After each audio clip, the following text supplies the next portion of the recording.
রাজ্য রাজনীতিতে এই মুহূর্তে যাকে নিয়ে বিশাল জল্পনা, সেই প্রতিকুর রহমান TV9 বাংলায় এই মুহূর্তে। প্রতিকুর, প্রচুর জল্পনা চলছে। সবার আগে জানতে চাইবো, তৃণমূল কংগ্রেস তুমি কি জয়েন করছো? কেন জয়েন করছো? জয়েন করছি কে বললো? কোথা থেকে জানতে পারলেন? যার থেকে জানতে পারছেন তাকে জিজ্ঞেস করুন। কবে জয়েন করবো তাকেই জিজ্ঞেস করুন, সেই উত্তর দিতে পারবে। তার মানে তৃণমূল কংগ্রেসের যে জয়েন করার আপনার যে একটা জল্পনা চলছে প্রবলভাবে, সেই জল্পনায় সেটা কি এখনো জল্পনা স্তরেই রয়েছে? জল্পনা স্তরেই রয়েছে। তাহলে কল্পনা মিলেমিশে অনেক কিছু ভাবতে পারে। প্রতিকুর রহমান কী করবে সেটা সঠিক সময় বলবে। প্রতিকুর রহমান যখন CPIM করেছে, প্রতিকুর রহমান যখন SFI করেছে, বুক ফুলিয়ে করেছে, প্রকাশ্য করেছে। যদি অন্য কোনো রাজনৈতিক দলে যেতেই হয় আমাকে, প্রকাশ্য যাব, ডিক্লেয়ার করে যাব, রাতের অন্ধকারে চোরের মতো যাব না। তাহলে প্রতিকুর রহমানের রাজনৈতিক অবস্থান এই মুহূর্তে কি? নাথিং, কিছু নয়। CPIM-এর প্রতিকুর রহমান হতে চেয়েছিল, CPIM নেয়নি প্রতিকুর রহমানকে। আজকের পর্যন্ত দলের রাজ্য কমিটি মিটিং হয়েছে, আমাকে রাজ্যের সম্পাদক এখনও পর্যন্ত বলেনি যাওয়ার জন্য। তো ফলে আমি তো দলটা করতে চেয়েছিলাম, আমি দলের মধ্যে বলতে চেয়েছিলাম। আমার কথাকে দলের বাইরে দিয়ে, আমার কথাকে জনগণের সামনে নিয়ে এসে আমার সঙ্গে কোনো কথা না বলে কোন দিকে ঠেলে দেওয়ার চেষ্টা করা হচ্ছে। তোমার সঙ্গে আপনার সঙ্গে তো বিভিন্ন রাজনৈতিক দল যোগাযোগ করেছে, তার মধ্যে বলা হচ্ছে যে রাজ্য শাসক দলও ভীষণভাবে যোগাযোগ করেছে। তাদের কাছে কি উত্তর গেছে এখন আপনার পক্ষ থেকে? হ্যাঁ, তাদের কাছে আপনার পক্ষ থেকে কি উত্তর গেছে? কোনো উত্তর যায়নি। দেখুন, এই ব্যক্তিগত সম্পর্কটুকু থাকা ভালো। ফোনে তারা ব্যক্তিগতভাবে যদি যোগাযোগ করেছে, তো ফোনে কি কথা হয়েছে না হয়েছে, কোন রাজনৈতিক দল কথা বলেছেন, কী কথা বলেছেন, সেটা বোধহয় না জানাই ভালো। ওটা নিতান্তই ব্যক্তিগত, নিতান্তই পার্সোনাল। সেই পার্সোনাল কথাটা নাই বা বললাম। রাজ্য সম্পাদকের ওপরে যদি জিজ্ঞাসা করা হয়, সোজাসুজি উত্তর চেয়ে, কারণ প্রতিকুর রহমান সোজাসুজি খোলামেলা উত্তর দিতে পছন্দ করে।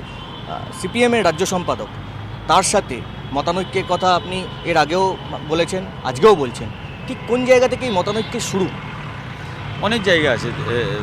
শুধু CPIM-এর রাজ্য সম্পাদক নয়, CPIM-এর অন্দরবেঞ্জে কিছু নেতৃত্ব জেলা সম্পাদক হতে পারে। অনেক দিন ধরে অনেক বিষয়ে মতানৈক্য হচ্ছে। আমি দলের মধ্যে কর্নার হচ্ছিলাম। SFI ছাড়ার পরে টানা 2 বছর আমার হাতে কোনো কাজ নেই, ফ্রন্ট নেই আমার হাতে।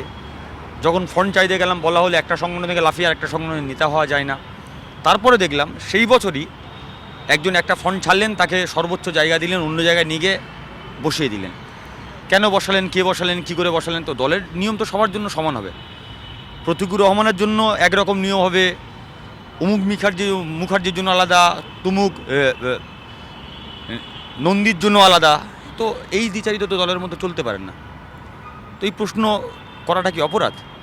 টানা 2 বছর কোনো কাজ নেই। ড্যামরা লোকসভা নির্বাচনে আমাকে প্রার্থী করলেন। জেলা সম্মেলন যখন হলো, দক্ষিণ চব্বিশ জেলা সম্মেলনের পরে আমাকে বার্তা দেওয়া হয়েছিল জেলা সম্মেলনের সময়। বর্তমান যিনি দক্ষিণ চব্বিশ জেলা সম্পাদক আছেন, রতনদার ঘনিষ্ঠ লোকজন আমাকে বার্তা দিয়েছিল, যদি তুমি মুখ আমাদের সঙ্গে থাকো তাহলে তুমি পদ পাবে, যদি আমাদের সঙ্গে না থাকো তাহলে তুমি জায়গা পাবে না। আমি বলেছি আমার যেটা মনে হবে সেটা আমি বলবো, সেটাই আমি বলেছি। প্রশ্ন করার জায়গা কমে যাচ্ছিল। বলার পরে গোটা লোকসভা কেন্দ্রে কোথাও ঢুকতে দেওয়া হয়নি। স্টিল নাও টুডে প্রকাশ্য মিটিংয়ে ঢুকতে দেওয়া হয়নি, দলীয় অভ্যন্তরীণ মিটিংয়ে ঢুকতে দেওয়া হয়নি। মানে নিজের দলেই আপনি ইনসিকিউর ফিল করছিলেন? প্রশ্ন করাটা অপরাধ মনে হচ্ছিল। এই বাংলা বাঁচাও যাত্রা হয়েছে, বাংলা বাঁচাও যাত্রায় লিস্ট আছে তো, কোন নেতা কোথায় কোথায় দায়িত্ব। সৃজন ভট্টাচার্যের নাম নেই। গত রাজ্য কমিটি মিটিংয়ে আমি প্রশ্ন করেছিলাম যে সৃজন ভট্টাচার্যের নাম নেই কেন? এটাই কি অপরাধ আমার প্রশ্ন করাটা? প্রশ্ন করলে কাঁচি হতে হবে? আরে কমিউনিস্ট পার্টি করতে গেলে তো প্রশ্ন করতে হয়, নিজের সঙ্গে নিজের করতে হয়, নিজের প্রশ্ন রাষ্ট্রের বিরুদ্ধে করতে হয়, পার্টির পক্ষে, পার্টির অভ্যন্তরে প্রশ্ন করতে হয়। সেই প্রশ্ন তো আমি করেছি, পার্টির অভ্যন্তরে করেছি। পার্টির আভ্যন্তরীণ প্রশ্ন আজকের রাস্তায় নামছে, যখন পার্টির আভ্যন্তরীণ প্রশ্ন শোনা হয়নি, তার মানে পার্টির নেতৃত্ব চান যে সেই প্রশ্নগুলো রাস্তার লোক শুনুক, তাই রাস্তাতেও আপনার সামনে বলছি। কাল পর্যন্ত তো বলিনি, আজকে বলতে বাধ্য হচ্ছে, কারণ পার্টি নেতৃত্ব চান না যে আমার কথা নেতৃত্ব বসে বসে শুনুক।